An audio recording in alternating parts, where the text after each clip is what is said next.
একটা জিনিস আপনাদেরকে আপডেট দিতে যাচ্ছি যে আমাদের torsasports.in থেকে তো আপনারা প্রোডাক্ট নিতেই পারবেন।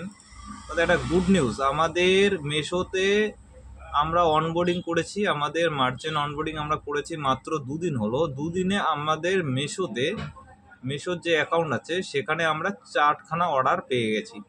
যাই হোক, এই অর্ডারে আমি যাচ্ছি, এই যে এখন অর্ডারে গেলাম, এখানে 3খানা অর্ডার পেন্ডিং আছে। এগুলো কালকে শিপিংয়ের ডেট, একটা রেডি টু শিফট করে দিয়েছি, একদম রেডি আছে। এই যে প্রোডাক্টটা রেডি টু শিফট চলে গেছে, আর এটা আপনার এখানে আপনারা পেয়ে যাবেন। এবার সমস্যাটা আমি যেটা আপডেট দিতে যাচ্ছি, সেম জিনিসটা মেশোতে আপনি যে রেটে পাচ্ছেন বা ফ্লিপকার্টে আমরা মার্চেন্ট অনবোর্ডিং করব সেখানেও আপনারা ফ্লিপকার্টেও পেয়ে যাবেন, কিন্তু এখানে রেটটা অনেক বেশি থাকবে। আপনি যদি ডাইরেক্ট ওয়েবসাইট থেকে পারচেস করেন সেটা কিন্তু অনেকটা ডিফারেন্ট থাকবে, আর এখানে আপনার কুরিয়ার চার্জটাও লাগবে না। তো ওয়েবসাইট থেকে পারচেস করার চেষ্টা করবেন torsasports.in থেকে।